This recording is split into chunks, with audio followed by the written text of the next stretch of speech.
اللہ کے رسول حضرت محمد مصطفیٰ صلی اللہ علیہ وآلہ وسلم بار بار امام حسین کو بلند کر کے دنیا کو یہ بتاتے تھے کہ یہ حسین مجھ سے ہے اور میں اس حسین سے۔ اے لوگو، اگر اس حسین پہ کوئی مشکل وقت آ جائے اور یہ تم سے مدد طلب کرے تو اس کا ساتھ دینا، کیونکہ یہ جنت کے جوانوں کا سردار ہے، میرا خون ہے، میری اولاد ہے۔ لیکن افسوس، ابھی رسول اللہ کی رحلت کو تھوڑا وقت ہی گزرا تھا کہ کربلا کے میدان میں ایک طرف 9 لاکھ کا مجمع تھا تو دوسری طرف وہ حسین جس کو اللہ کے رسول اپنے کندھوں پہ سوار کرتے تھے۔ امام حسین علیہ السلام اپنے نانا کی امت سے بار بار کہتے رہے کہ کیوں میرا رستہ روکا ہے؟ اے لوگو، پہچانو، میں تمہارے نبی کا نواسا ہوں۔ کیوں 3 دن سے میرے بچوں کو پیاسا رکھا ہے؟ کیوں میرے عزیز و اقارب کو شہید کیا ہے؟ بتاؤ، کیا میں نے رسول اللہ کی شریعت میں ترامیم کی ہے؟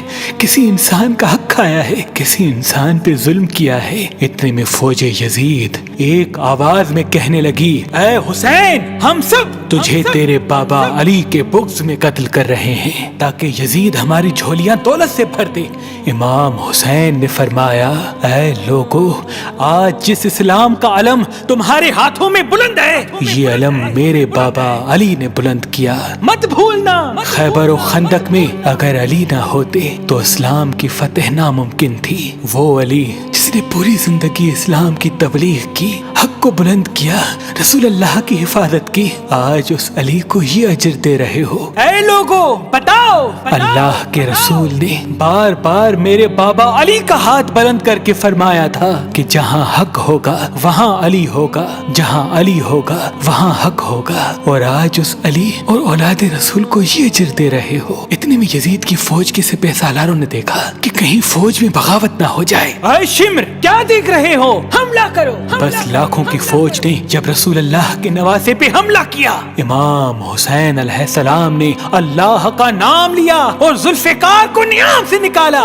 تاریخ گواہ ہے، ایک طرف لاکھوں کا مجمع اور ایک طرف 3 دن کا بھوکا پیاسا حسین ابن علی۔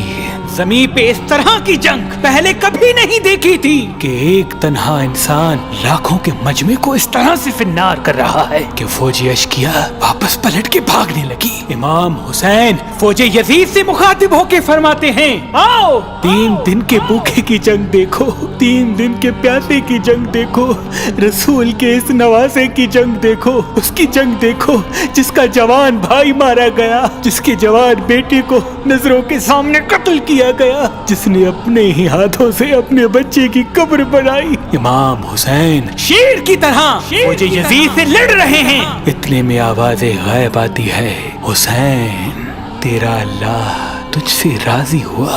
بس اس صدا کا سننا تھا، امام حسین علیہ السلام نے اپنی ذوالفقار کو تھام لیا۔ اتنی میں عمر بن سعد کہتا ہے، شمر، کیا دیکھ رہے ہو؟ یہ علی کا شیر ہے، اس کو مات دینا ناممکن ہے، جاؤ خیموں کو آگ لگا دو۔ بس کچھ ظالموں نے بیبیوں کے خیموں کو آگ لگا دی اور کچھ امام حسین کو دور سے تیر مارنے لگے۔ امام حسین کبھی بیبیوں کے خیموں کی طرف بڑھتے ہیں، کبھی فوج کی طرف جاتے ہیں۔ عمر بن سعد اور شمر نے فوج کو 4 حصوں میں تقسیم کر دیا اور یہ کہا کہ کوئی بھی حسین کے قریب نہ جائے، جس کے پاس جو چیز ہے وہ دور سے حسین کو مارے۔ جس کے پاس نیزہ تھا اس نے نیزہ مارا، جس کے پاس تیر تھے وہ تیر مارتا رہا، جس کے پاس برچیاں تھی وہ برچیاں مارنے لگا۔ تاریخ نے لکھا جس کے پاس مارنے کے لیے کچھ نہ تھا وہ کربلا کی گرم زمین سے مٹی اٹھا کے امام حسین کی طرف پھینکتا رہا۔ امام حسین کے جسم مبارک پہ ہزاروں زخم لگتے رہے،